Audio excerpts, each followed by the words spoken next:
오늘 이 시편 44편의 말씀을 통해서요,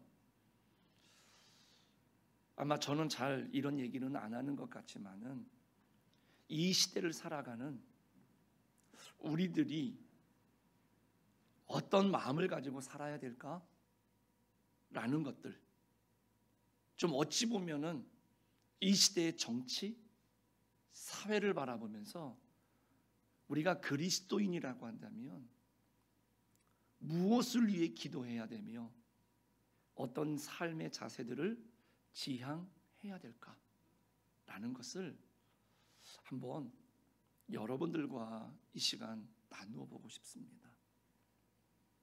오늘 이 본문 시편 44편에 보면 전쟁에서 승리하는 것은 칼이나 활이나 강력한 무기 때문이 아니라 순전히 하나님이 함께 하셨기 때문입니다 라고 노래하고 있습니다. 그런데 이 부분을 새번역 성경으로 한번 다시 살펴보겠습니다. 6절에서 8절까지의 말씀인데 잘 들어보시기 바랍니다. 내가 의지한 것은 내 활이 아닙니다. 나에게 승리를 안겨준 것은 내 칼이 아닙니다. 오직 주님만이 우리로 하여금 적에게서 승리를 얻게 하셨으며 우리를 미워하는 자들이 수치를 당하게 하셨기에 우리는 언제나 우리 하나님만 자랑합니다. 주님의 이름만 끊임없이 찬양하렵니다. 구약에 나타난 대로라고 한다면 이러한 전쟁관이죠. 이것이 지배적입니다. 그렇다 그래서 이스라엘이 무기도 안 만들었고 군대도 없었느냐? 아닙니다. 군대도 만들었고요, 나름대로 좋은 무기도 개발을 해서 국방력을 가지고 있었습니다마는 전쟁의 승패는 강력한 군대나 무기에 있는 것이 아니라는 신앙을 고백하는 겁니다. 오직 하나님께서만이 적에게서 승리를 얻게 하실 수 있다라고 하는 그 신앙의 고백인 겁니다. 이러한 전쟁관은요, 이스라엘 백성들이 모세를 통해서 출애굽을 해가지고 이 가나안 땅에 들어가면서 이 전쟁을 할 때 이때부터 발전되어져 온 전쟁관입니다. 그래서 하나님이 함께 하시는 전쟁이다. 그래서 거룩한 전쟁이라고 말합니다. 성전이라고 이야기를 했습니다. 그러나 이런 거룩한 전쟁이라고 하는 것은 하나님께 대한 확실한 믿음을 필요로 했습니다. 그랬기 때문에 이스라엘의 역대 왕들이 이 전쟁관을 받아들이기가 쉽지 않았습니다. 그네들의 현실적인 눈으로 볼 때에는요, 이 거룩한 전쟁은 말 그대로 이상입니다. 이상. 그런데 현실 정치를 책임진 왕의 입장에서 보면 그런 이상을 따라서 전쟁을 할 수가 없었던 겁니다. 그런 마음가짐을 가지고 나가기에는 좀 역부족이었던 것이죠. 그래서 침략을 받을 때마다 하나님의 보내심을 받았던 그 예언자들은 하나님을 의지하십시오. 저 적군들을 두려워하지 마십시오. 강력하게 선포를 했지만은요, 이 왕들은요, 그 침략해오는 강력한 적군들과 비교해보면 우리의 군사력이라고 하는 것은 참 보잘것이 없었습니다. 이스라엘의 국방력이라고 하는 것은 큰 제국들과 싸우기에는 역부족이었습니다. 그래서 어떻게 합니까? 결국에는 외교적으로 해결을 합니다. 다른 나라의 사신을 보내서 원군을 요청을 합니다. 그래서 어찌어찌 그 적군을 물리치기는 합니다. 그런데 또 다른 문제가 발생을 했죠. 결국 원군을 청했기 때문에 그 원군을 보내준 그 나라에 조공을 바쳐야 됩니다. 그리고 내정 간섭을 받아야 했습니다. 그래서 더 어려운 일을 자처하고 말았다라는 것이죠. 오늘날 이 현대 국가들을 보십시오. 이런 거룩한 전쟁의 개념을 따라서 국방 정책을 세운다, 나라의 정책을 세우는다, 거의 없을 겁니다. 모든 나라가 종교와 정치를 분리시키면서 이 정치는 신앙과는 상관이 없이 현실적인 가치 판단을 따라서 모든 정책을 수립하게 되었습니다. 그러다 보니까 정책에서 하나님의 말씀에 기초한 이상은 다 실종되었습니다.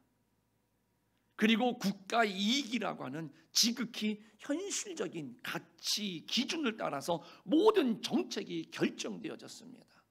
여러분들 아십니까? 우리나라 최초의 국회가 열리면서 우리나라도 기도로 시작했던 나라입니다. 그런데 지금은 어떻습니까? 다 그런 기초들이 상실되었습니다. 하나님의 말씀에 기초한 이상이 실종된다라고 하는 것은요, 모든 나라가 함께 세워가야 할 공동의 선, 이것은 다 사라지고 모래알처럼 뿔뿔이 흩어진 국가 이익만이 남게 된다라는 것을 의미하는 겁니다. 우리 사회가 지금, 우리의 조직들이 지금 이렇게 변화되고 있다는 것이죠. 그렇게 되면 강한 나라가, 강한 집단이 세계를 지배하고 그 사회를 지배하게 되는 겁니다. 약한 나라와 약한 집단은 강한 나라나 강한 집단의 눈치를 볼 수밖에 없습니다. 그리고 그 비율을 맞춰가면서 자기 생존을 위해서 그렇게 살아갈 수밖에 없다는 이야기입니다. 이렇게 강한 자들만이 살아남을 수 있는 세계 속에서 자연히 다른 모든 나라들은 무엇을 추구하겠습니까? 강해져야 된다는 것이죠. 무시당하고 눈치 보지 않고 멸시당하지 않으려면 강해져야 된다라고 하는 이것 때문에요, 경쟁적으로 경제를 발전시키고요, 그 힘을 키울 수밖에 없는 것이죠. 오늘날에 큰 대국들을 보십시오. 다 자국의 이익만을 추구하고 있습니다. 그런 결과로 무분별한 개발 때문에 자원을 확보한다는 빌미로 자연 생태계가 지금 무너지고 있습니다. 지구 자원의 바닥이 드러나기 시작을 했습니다. 결국 이런 결과는 모든 나라가 하나님의 말씀에 따른 그 이상을 버렸기 때문입니다. 이 사회가 이렇게 지금 병들어가는 이유가 뭡니까? 사람과의 관계가 다 병들어가는 이유가 무엇입니까? 하나님의 말씀에 따른 그 이상을 버렸기 때문에, 현실의 이익만을 추구하다 보니까 다른 사람은 중요하지 않아요. 내가 중요하지. 다른 집단과 다른 사람들은 중요하지 않습니다. 내가 속한 집단과 내가 속한 공동체만 중요한 거예요. 여러분들, 이 거룩한 전쟁의 개념이라고 하는 것은요, 하나님이 단순히 이스라엘의 편만 들어서 전쟁에서 이기게 하셨다, 이게 아닙니다. 전쟁을 하나님께 맡기십시오 라고 하는 것은요, 결국 하나님께서 이 세계를 통치하시겠다라는 뜻으로 받아들여야 된다는 것입니다. 그래서 하나님이 조절하시고 하나님이 다스리심으로 이 땅에 궁극적인 샬롬이죠, 이 평화를 이루신다라고 하는 뜻입니다. 이스라엘 민족만 잘 먹고 잘 살게 하는 것이 아니라 모든 나라들이 다 함께 평화를 누리면서 살게 하는 것이 바로 이 거룩한 전쟁의 목적이라는 것입니다. 그런데 이 거룩한 전쟁의 목적을 사람들은 곡해합니다. 그래서 하나님이 자기 나라만을 위해서 싸워주신다라고 믿는 것이 이 이스라엘입니다. 이 성경의 역사 속에서도 그네들은 항상 예언자들의 말을 듣고 선지자들의 말을 들으면서도 본인네들의 잘못과 회개는 돌아보지 않으면서 우리는 하나님이 선택한 민족, 우리는 하나님의 백성이기 때문에 하나님은 우리를 보호해 주시고 우리를 위해 싸워 주신다라고 그네들은 믿어 의심치 않았습니다. 그런데 그 생각은 오늘날도 변하지 않았습니다. 여전히 오늘날의 이스라엘도요, 하나님은 자기네들을 위해서 싸우신다라고 생각을 합니다. 더 나아가서 주변의 그 아랍 국가들도요, 자기네 신, 그 알라가 자기를 위해서 싸운다. 그래서 자기네들이 하는 모든 일은 뭐예요? 거룩한 전쟁이다. 이렇게 합리화하고 있습니다. 그들이 말하는 성전, 거룩한 전쟁은 하나님의 뜻을 따르는 전쟁이 아니라 자기 민족, 자기 나라만을 위한 전쟁일 뿐입니다. 자기들이 원하는 전쟁에 하나님의 이름을 끌어다 붙여가지고 성전이다, 거룩한 전쟁이다 라고 말할 뿐입니다. 이 거룩한 전쟁의 진정한 목적이 뭐라고요? 샬롬입니다. 샬롬은요, 어느 한 민족, 어느 한 나라만의 평안을 이루는 것이 아니라 전 세계의 평화를 뜻하는 것이거든요. 오늘날 미국의 기독교 근본주의자들도요, 하나님이 자기들에게 세계 평화의 사명을 주셔서 세계의 경찰 노릇을 하게 하신다고 믿고 있습니다. 그래서 성전, 거룩한 전쟁이라고 하는 이름을 붙이지는 않았지만은요, 이스라엘이나 그 아랍 국가들처럼 그네들이 말하는 것처럼 성전과 다름없는 그 전쟁을 일으키고 있습니다. 이런 전쟁은 성전이 아니라 자기들의 이익을 위한 전쟁에 불과한 겁니다. 이렇게 미국을 위한 전쟁에 우리나라도 파병을 안 할 수가 없죠. 왜요? 우리나라의 이익을 위해서입니다. 그러니까 옳고 그름을 떠나서 국가의 이익이 되기 때문에 그 전쟁에 찬성하고 파병까지 하는 것이죠. 이것이 우리가 직면한 현실입니다. 이 현실 앞에 하나님의 뜻은 아무런 의미가 없습니다. 옳고 그름을 따져서 옳은 것을 따라 정책이 결정될 때 그것이 바로 하나님의 뜻을 따르는 것입니다. 우리 기독교인들은요, 이 시대 가운데에 이 사실을 절대로 잊어서는 안 됩니다.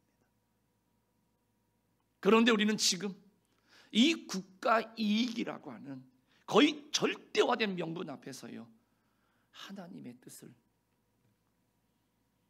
외면해 갈 수밖에 없습니다. 그런데 문제는 뭡니까? 정치인은 그렇다 치더라도 하나님의 뜻을 따라 살겠다라고 하는 이 그리스도인들마저도 이런 현실, 명분을 지지하고 나선다는 겁니다. 현실적으로 불이익이 온다 할지라도 하나님의 뜻이라고 한다면 그 하나님의 뜻을 따라야 됩니다. 성경에 나온 선지자들처럼, 하나님의 보내심을 받은 예언자들처럼 오늘 우리는 그렇게 외쳐야 되는 그런 마땅한 본분을 가지고 살아가는 그리스도인들임에도 불구하고 오히려 앞장서서 그 뜻을 저버리고 있다는 겁니다. 외면하고 숨어들고 내일이 아닌 것처럼 우리들이 지금 그렇게 살아가고 있다는 겁니다. 그런데 여러분들 히브리서 11장에 보니까는요, 히브리서 11장 17절에서 30절에 보니까는요, 아브라함과 이삭과 야곱과 요셉과 모세가 나옵니다. 그네들의 믿음이 나오는데요, 거기에 보면은 믿음으로 이 단어가 무려 10번이나 나옵니다. 여기서 믿음으로 행했다라고 하는 말은 하나님의 약속을 바라보고 나갔다라는 뜻입니다. 다른 말로 하면 주어진 현실을 따라서 거기에 안주한 것이 아니라 하나님의 약속을 바라보면서 그것을 위한 행동을 했다, 이 뜻입니다. 그들은 현실을 택하지 않고 이상을 택했기 때문에 믿음의 조상들이 될 수 있었다라고 성경은 우리들에게 권면하고 있습니다. 모세의 경우 어땠습니까? 바로의 공주의 아들이라 불리기를 거절하고 도리어 하나님의 백성과 함께 고난받기를 잠시 죄악의 낙을 누리는 것보다 더 좋아해서 그 자리를 버리고 광야로 나갔다. 이렇게 말하고 있습니다. 그 바로의 억압적인 통치에 반기를 들고요, 이상적인 정치를 실현하려고 했지만 실패하고 광야로 나갔습니다. 그런데 하나님이 다시 보내시지요. 부르셨습니다. 그리고 애굽으로 돌아와서 결국 그 하나님의 백성 히브리 사람들을요 출애굽을 시키고 약속의 땅으로 인도해낸 지도자가 되었습니다.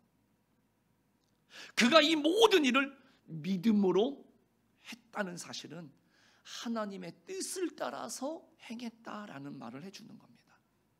결국 모세는 믿음으로 세상을 바꾸었습니다. 믿음으로 역사의 흐름을 바꾸어 놓았습니다. 하나님의 독생자 그 예수 그리스도께서 이 땅에 오셔서 천국을 선포하시고 십자가의 죽음을 통해서 그 천국이 이 땅에 실현되도록 그 길을 예수님이 여셨습니다. 그리고 성령이 오셨습니다. 그 성령은 믿음으로 세상을 바꾸도록 지금도 우리 가운데에 역사하고 계시는 줄로 믿습니다. 천국의 이상은요, 이 다음에 이루어질 단순한 꿈이 아닙니다. 오늘의 역사 속에서 실현되어야 할 현실임을 성령이 우리에게 깨우치고 있으시다는 겁니다. 우리가 살아가는 이 모든 정치, 경제, 문화는요, 그리스도를 통해서 우리에게 제시된 하나님의 나라를 지향하도록 성령이 우리를 이끌고 계시는 줄로 믿습니다. 현실과 타협하는 정치, 경제가 아니라 하나님의 뜻을 따라서 이상을 실현하는 경제, 정치가 되도록 성령께서 역사하고 계신다라는 거예요. 오늘의 교회는, 오늘날 우리 그리스도인들은 바로 이런 성령의 역사를 따라서 정치를 바꾸고 경제를 바르게 세워가야 하는 그런 책임감이 있는 존재들인 줄로 믿습니다. 여러분들, 오늘따라 목사님이 왜 저렇게 정치 얘기를 하실까? 아니요. 이 시간에 오늘 우리의 자녀들, 또 우리의 다음 세대를 위해서 여러분들 기도하는 게 있고 꿈을 꾼다라고 한다면, 여러분들의 자손들 속에서 이러한 의식을 가지고 이 시대와 이 역사의 흐름을 바꿀 만한 위대한 지도자가 나오기를 간절히 바라는 마음과 여러분들의 기도를 통해서 그러한 자녀들이 복을 받게 하기를 위해서 지금 이 시간 우리가 함께 말씀을 나누고 또 한 사람을 여러분들에게 소개하고자 합니다. 그 영국의 유명한 정치가입니다. 윌리엄 윌버포스라는 사람입니다. 1759년에 태어나서 1833년에 돌아가신 분입니다. 이분은 27살에 국회의원이 됐습니다. 국회 옆에 있는 작은 자기 집에서 무슨 종이를 촛불에 비추어가면서 열심히 읽고 있었는데요, 그는 그날 자신의 일기에 이렇게 썼다고 합니다. 전능하신 하나님은 내 일생을 바쳐 완수해야 할 두 가지 사명을 주셨는데, 하나는 노예제도를 폐지하는 것이고 또 다른 하나는 영국 사회의 신앙과 도덕성을 회복하는 일이다. 이렇게 일기에 썼답니다. 이 당시의 배경 18세기 말에는요, 이 영국이 최고의 해군력과 상선을 보유하고 있었습니다. 그래서 그네들이 한 일은 뭐냐면 아프리카의 흑인 노예들을 미국으로 실어 나르는 일에 앞장을 서고 있었습니다. 1771년에는 영국의 노예 무역선의 총수가 무려 190척에 달했다고 합니다. 연간 4만 7천 명을 실어 나랐다는 것이죠. 그 이익을 취한 겁니다. 그런데 여러분들, 100톤짜리 노예 상선에 400명 이상을 사람을 실었는데요, 그 중에 가는 길에 6분의 1이 죽는답니다. 그리고 가서 그네들을 길들이는 가운데 3분의 1이 목숨을 잃는다고 합니다. 그것뿐만이 아니라 가는 중간에 우리가 상상할 수도 없는 그런 반인륜적인 일들이 일어났다라고 하는 것이죠. 그럼에도 불구하고 그 당시에는 흑색 다이아몬드라고 불리었습니다. 그 흑인 노예를 아프리카에서 실어 나르는데요, 그네들을 어떻게 매입을 하는 줄 아십니까? 그 추장들에게 럼주라든가 화약을 주고 직무를 주면서 물물 교환을 했습니다. 그러다가요, 1750년 이후에는요, 이제 그것도 필요 없다. 그래서 노예 수렵을 합니다. 마구잡이로 사람을 잡아다가 노예선에 실어서 이제 신세계로, 신대륙으로 실어 나르기를 했다는 것이죠. 그렇게 영국이 300년 동안에 1500만 명이라고 하는 아프리카의 흑인들을 노예로 잡아다가 팔았습니다. 이 열악한 항해 환경과 비인간적인 처우로 인해서요, 수송 도중에 25%가 넘는 많은 흑인이 사망할 정도였습니다. 그런데 이러한 일들이 왜 벌어졌느냐? 경제적인 이익이라고 하는 이 단순한 논리 때문에 이러한 엄청난 일이 벌어졌던 것입니다. 이 수입이 영국의 전체 수입의 3분의 1을 해당했다라고 하면 그게 얼마나 큰 이익인 줄 생각해 볼 수 있지 않겠습니까? 이 당시 노예제도는 거의 전 세계적으로 용인이 되고 있었습니다. 그리고 이 노예 매매는요, 오늘날 미국의 방위산업만큼이나 영국의 경제에 있어서 중요한 비중을 차지하고 있었다라는 것이죠. 그렇기 때문에 막강한 영국의 상인들과 재벌, 식민지 기득권층, 그리고 이 왕족과 귀족들은요, 이 노예 제도를 지지했습니다. 그래서 어떠한 소리에도 불구하고 그런 말을 할 때마다 매국이라는 이름을 붙여서 다 잠재워 시켜버린 겁니다. 그때 이 윌리엄 윌버포스는요, 이 문제에 대해서 150번이 넘는 국회 논쟁을 통해서 영국 제1의 웅변가라고 하는 그 명성에 걸맞게 사자후를 토해냅니다. 이렇습니다. 영국이 진정으로 위대한 나라가 되고자 한다면 하나님의 법을 반드시 지켜야 하는데, 노예제도는 분명 하나님의 분노를 자극하는 일입니다. 기독교 국가를 자처하는 영국이 황금의 눈이 어두워 노예제도를 이대로 용인하고 있다니, 이러고도 오래 살아남은 제국은 역사에 단 하나도 없었습니다. 이 윌버포스는요, 이렇게 국회에서 다 반대했지만 이렇게 150번이 넘는 연설을 했다라고 합니다. 그러나 이 반대 세력들이 너무나 강했습니다. 2번에 걸친 암살 시도, 그리고 각종 중상모략과 비난에 시달려야 했습니다. 그럼에도 불구하고 이 윌버포스는요, 기진하지 않고 시를 지어서, 노래를 통해서, 사진 판매를 통해서, 노예제도를 통해서 이 생산된 설탕 불매 운동을 하면서, 그리고 탄원서를 제철하면서 이 다양한 방식을 통해서 대중의 여론을 조성했고요, 책자를 출판해서요, 이 노예제도를 폐지해야 된다라고 하는 투쟁을 벌였던 사람입니다. 이렇게 해서요, 결국에는 1807년 1월 2일에 노예 매매 폐지법을 통과시켰습니다.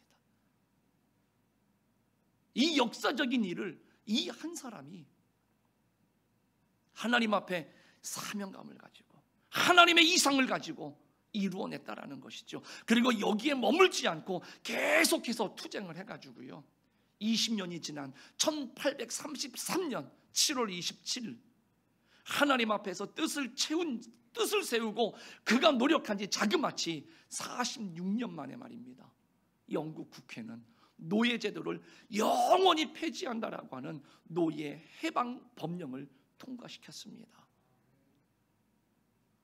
그리고 나서 3일 후에 이 윌버포스가요, 유언을 남기고 죽었습니다. 내용은 이렇습니다. 나로 하여금 영국인 노예 제도를 통해 얻어지는 2천만 스털링의 돈을 포기하는 날을 목도하고 죽게 하시니 하나님께 감사할 뿐입니다. 이 영국의 노예 제도가 폐지되면서 미국에서는요, 그 에이브러함 링컨이 노예 제도를, 노예 해방을 이루는 것을 볼 수가 있습니다. 그리고 전 세계적으로 이 노예 제도가 폐지되었습니다. 하나님의 샬롬이, 이 거룩한 전쟁이 전 세계의 모든 흑인들을 해방시킨 겁니다. 그야말로 세상을 바꾼 겁니다. 비인간적인 노예 제도를 없앤 것은 역사를 바꾼 것이고 하나님의 거룩한 뜻을 그대로 실현시킨 놀라운 사건이었습니다.